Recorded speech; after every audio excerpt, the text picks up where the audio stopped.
From Transport Topics in Washington, D.C., this is RoadSigns. Here is your host, Seth Clevenger.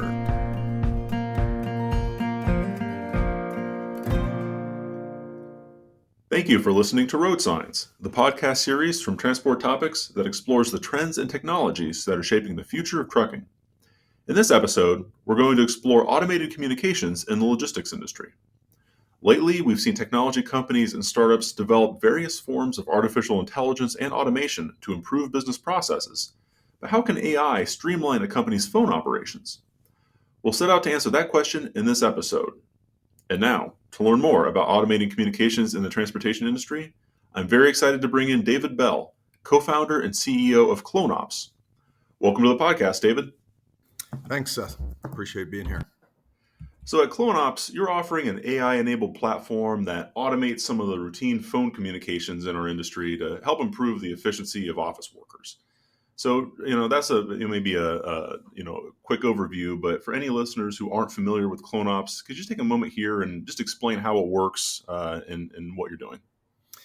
Sure. So the hype now is AI and voice agents. The LLM models came out early this year, and it seems like there's an arms race to get into it. So with my background and network and client base from previous businesses launched, gives me a great opportunity to bring the voice agent models to logistics. And I think my understanding of logistics is what will separate us apart from most of the competition that are mostly tech founders versus logistics founders. And we're basically just trying to take voice agents and make employees more effective, more efficient, ability to do more work with our dashboard that allows some interactive features to watch your AI agent work and oversee it and be able to help and be able to interact in real time, I think, is where we're going to make a difference. But essentially, it's just an AI agent. It's a voice agent model to handle routine conversations that happen over and over and over again all day long that cause burnout in employees, that make jobs boring and mundane, and essentially we're trying to make them fun and make people more productive. Yeah, automate what you can, and then frees people up to focus on maybe the more interesting and compelling parts of the job. And what you described is I think an often one of the pitfalls for tech startups in the transportation industry is not knowing the space very well, right? I mean, if you have a Silicon Valley startup that has great tech, but doesn't maybe fully understand how freight is moved, that there's a quite a bridge to be gapped, a gap that needs to be bridged there. But seems like having that background is a key piece for those that succeed. One question I wanted to ask is, of course, the name, right? CloneOps, right? Obviously, you're not actually cloning people, but just explain the name for us. What's the concept and what's the story behind that? Well, the concept came by thinking about cloning people. I know when I was in logistics for 25 years, everyone jokes, I wish I could clone myself. I would have three phones on my desk, and I'd have 2 emails open and, trying to do 5 things at one time. And if you couldn't multitask, you're in trouble and you get buried. So cloning the best people in your organization to make them do more of what they do best, is what I'm trying to accomplish. And that's where it came named CloneOps, is let's just clone every operational function we could think of that can help somebody do more and be more effective. And so, names are important. Names people got to remember. They got, so many times I think about a name, I go, what was the name of that company again? Because they try to be creative, and I just wanted to be simple and have something that people would remember, and then also have something that people would think of what almost describes what we're doing, right? I mean, we're cloning operations. And so I actually am trying to clone people. We're actually making it to where we can take their voice and actually use their voice to basically say, like, if it was my virtual assistant, hi, this is Dave's virtual assistant, sounds just like me. And make it fun for carriers calling in, make it fun for customers. Like, don't make it like the old auto attendant voice jail and get stuck in it and, representative, Yeah, and right. you'll fight with it. So like, I'm trying to make it to where people are interested in it and actually want to give it a shot, I think is the key, because, technology and logistics doesn't tend to take over very well and tends to be deployed but not used effectively in the long term. So, I'm trying to take those things that have failed in logistics and learn from them and make something that's actually usable and creates value. Yeah.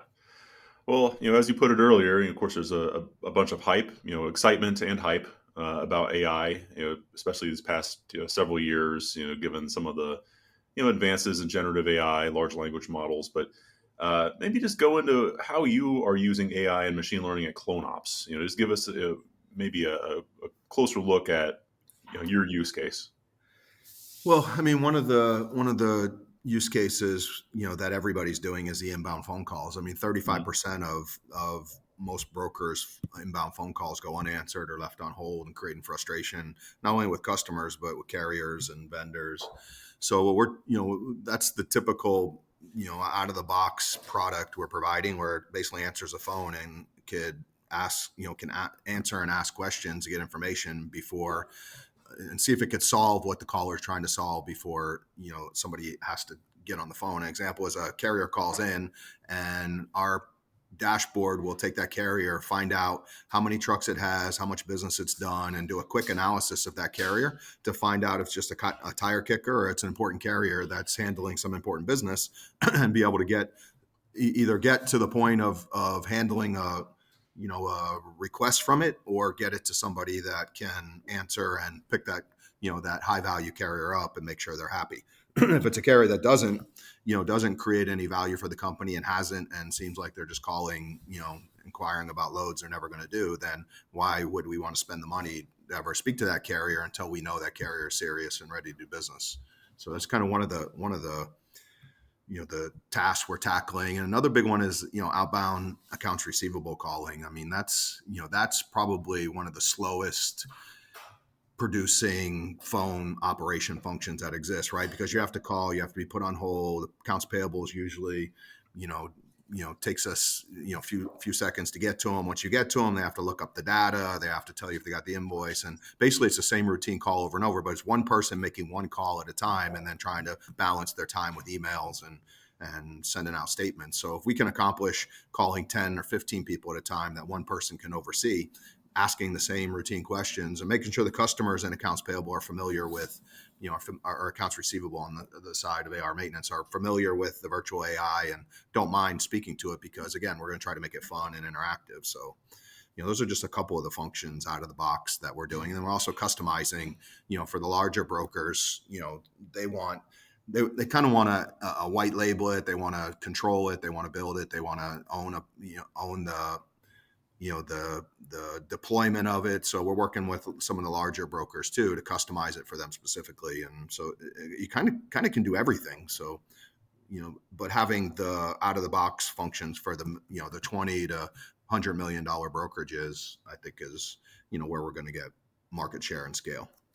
Okay. No, really appreciate that overview. And of course, when we talk about automation, as relationships and customer service are paramount in the logistics industry. It's having trusted partners in the business is so important, and that human touch is really where that's your opportunity to stand out from the crowd, right? If there's a disruption or something unexpected happens in transportation, and it always does, right? There's always something that comes out of the blue. There's something that happens with a shipment or a route. How you handle those exceptions and dealing with the unexpected. Just maybe speak to how you can automate communications in a way that enhances that customer service without losing the human touch.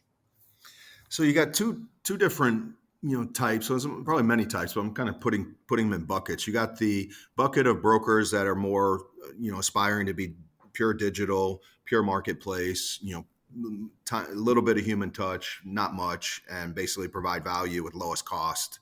And then you got the other brokerages that are full blown relationships brokers that are not going to give up that full human contact. So if you take the first one, they're already working on automation, right? They already have a ton of automation in play, and I think where we'll come in is some overlay, but also where we'll be better than most is our credibility in the industry. Like, I've built multiple businesses from being in logistics and hauling for every broker in the country, and as a consolidating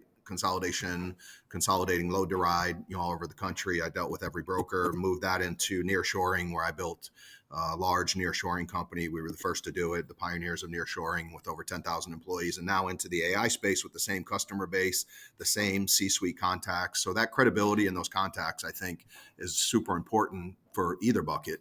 The digital brokers, I dealt with all of them, even from the convoys before, they went bust, and they want lowest cost of per load. They want their cost per load to be as low as possible. So we'll try to tackle that. And then on the other side, where the actual brokers want to deal with the customers and touch them as much as possible, you have sales for that. Sales has to be in touch with the customers, and sales has to sell the point of, we're trying to be better, more efficient, and provide more value to you. So we've created virtual agents that can ask and answer routine questions to get us some information to speed things up. And a lot of people, customers especially, they want to have a sales rep, but they don't want to call in and deal with small talk. Every time they call in, how's everything? How's the family? How's the vacation? How's the weather? So I think some people will say, just give me the AI and let me get my answer and move on with my day. So there's going to be a balance, but we're definitely looking at it as segments and how we're trying to tackle each different one, because it's not one size fits all.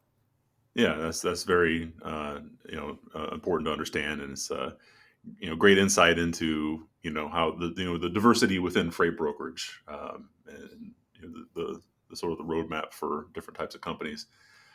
Whenever we talk about automation, I think it's helpful and important to talk about what it really means for human workers, because you do hear all the arguments that AI is going to and automation are going to replace human workers, eliminate jobs. But historically, we often see that's not necessarily the case. It can certainly change jobs, though. In a case like this, technology could free up workers to focus on higher level tasks, more of the customer service type functions, and managing the exceptions.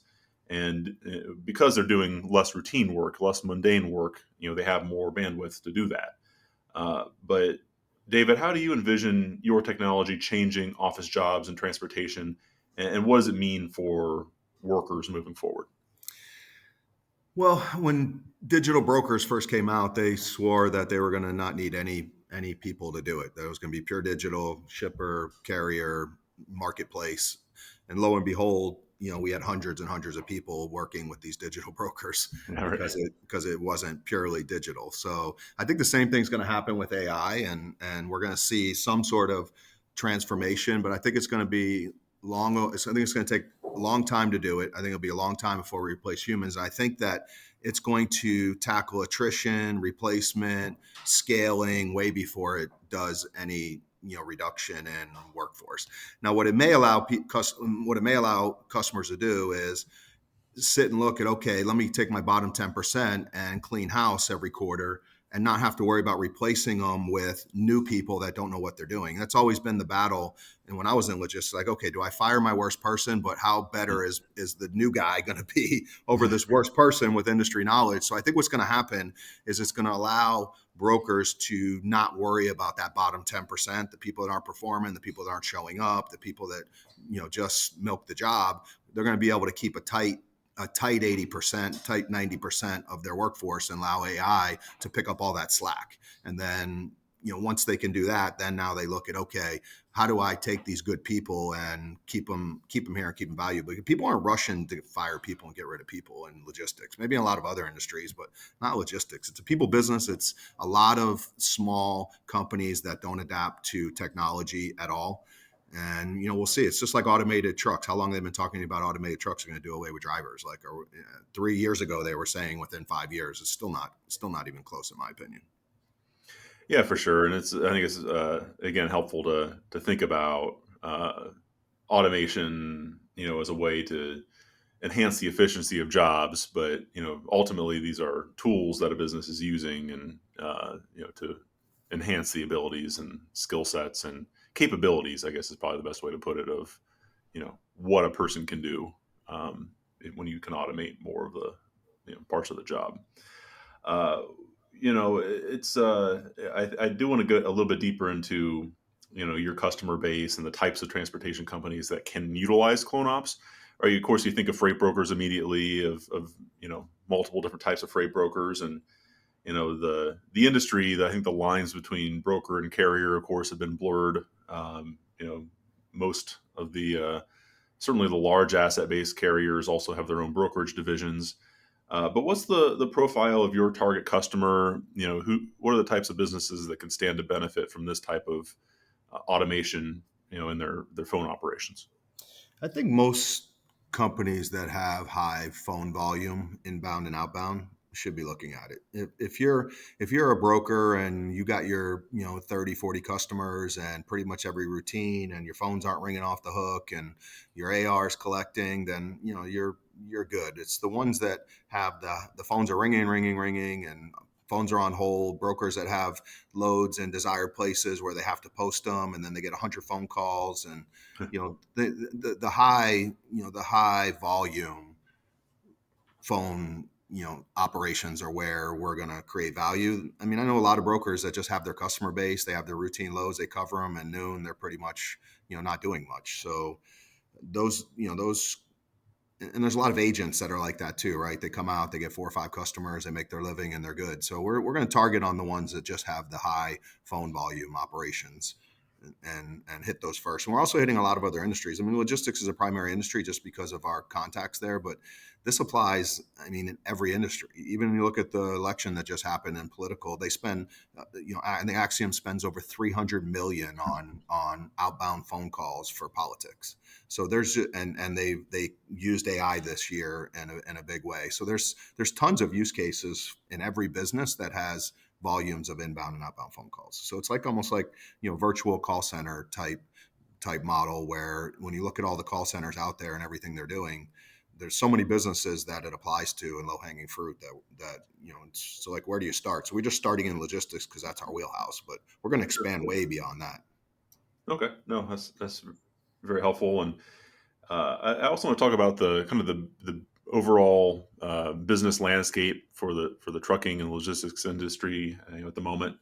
As we all know, the industry has really been struggling through a soft freight market really for almost 3 years now. At least in terms of freight rates, still too much truck capacity, compared with the amount of freight to be moved. Looking ahead, there's some measured optimism for a market rebound in 2025, but it's still tough out there right now. And we've seen a lot of companies really tighten their belts. Controlling your costs is always important in a thin margin business like transportation, but especially in a down market. David, maybe just speak to how automation can help companies reduce that the costs side of this and operate more efficiently. If rates are down, it's that much more important to control costs.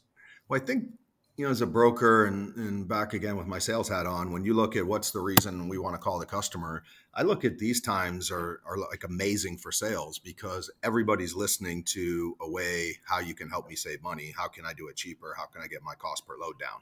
So everybody's listening. When you've got the CFO's attention about how to cut costs and how to save money, everybody else falls in line. When times are good and everybody's crushing it, it's hard to get somebody on the phone to talk about any product that helps lower cost or create efficiency. So I look at these times as these are we have to go get it in these times, because this is when it's the best, for the taking. So, in logistics, particularly in brokerages, I did it for almost 28 years, and there's, it's very cyclical. It goes up and down. When times are really good, you got to hope you have capacity. And if you have capacity, you're king of the world, you command your price. When times are really bad, you got to double and triple up your workload and go out and get business. And people are looking for low prices. So that you're in. It's just using a sales tactic in the time of the market. So anytime there's something in the market that allows you to use it as an inroads to sales, like that's the opportunity to take. And I think in times like this, it's a very good inroads to, especially for a company like this, for us to get in and have conversations. And that's what it's about, right? Get in, have conversations, find out who you know, who they know, build that credibility, get the wall down, get the business. I mean, that's how you do it. Yeah. So, there's an opportunity here, of course, to automate some processes and become a more efficient business. But this type of technology is only useful if it actually connects with other parts of a company's, enterprise software in a way that's seamless, right? Of course, we see the overall sort of software and technology ecosystem in transportation. If the pieces don't fit together, uh, chances are, employees probably aren't going to use a new application or feature unless it, is a seamless connection. So maybe just talk about the importance of integrations with TMS systems and other software as you deploy your technology, so it actually fits in with the way that companies are running their companies today.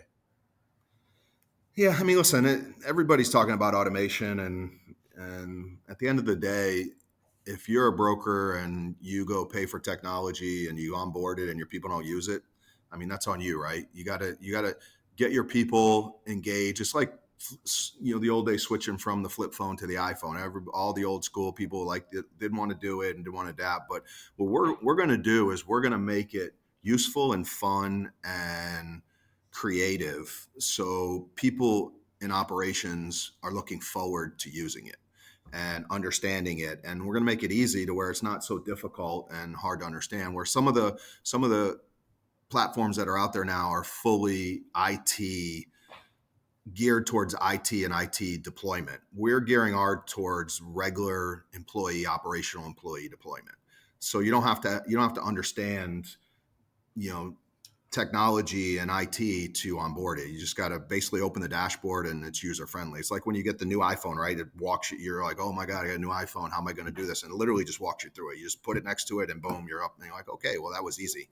That's what the impact we're going to try to make with ours is. We're going to try to make it easy, and then, oh wow, this is easy and I like it. And if we could do that, then everybody starts talking about how easy it is and how they like it and how helpful it is, and then it just sells itself. I don't want to have a product that I got to go back to my C-suite, contacts and go, how are we doing? And go, listen, my guys they don't like it. They're not using it. Doesn't work. Like, we're just going to cancel it. Like, that's the worst, right? So what I want to do is go back to my C-suite and go, man, they love it.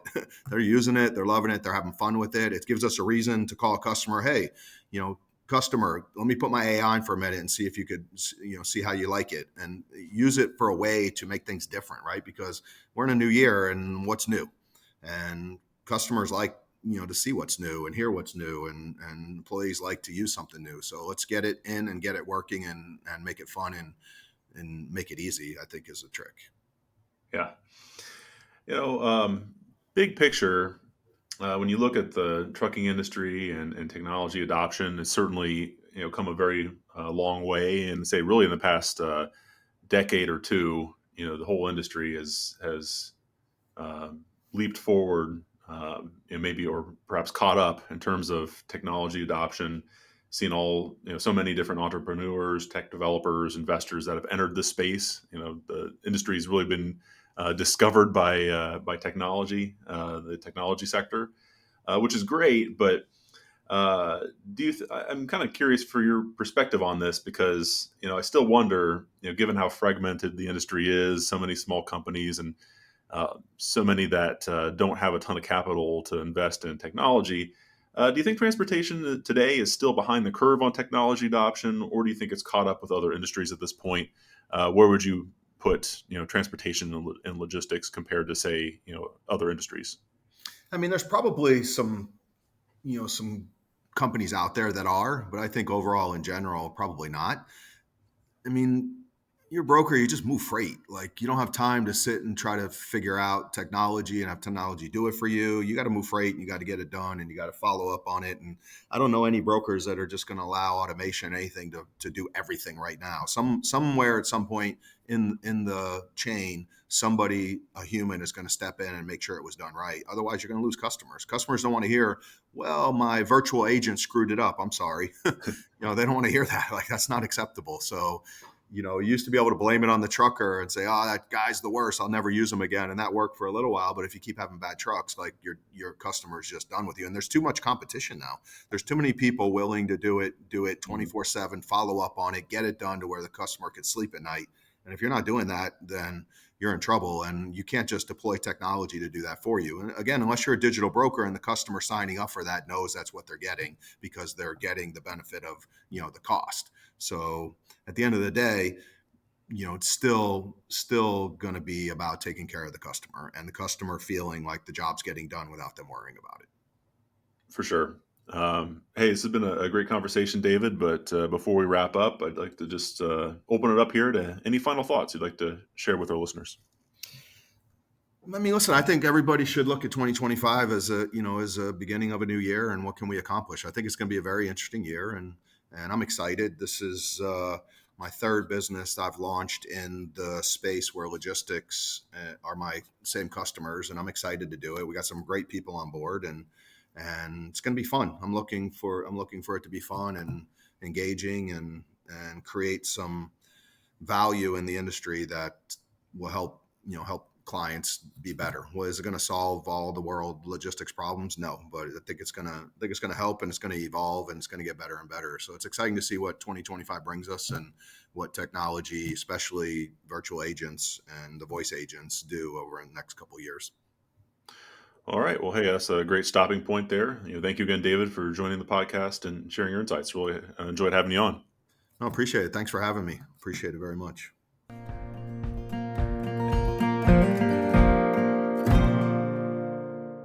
Did you know you can ask Alexa to open Transport Topics? In just 1 minute, you will hear the biggest trucking headlines of that day.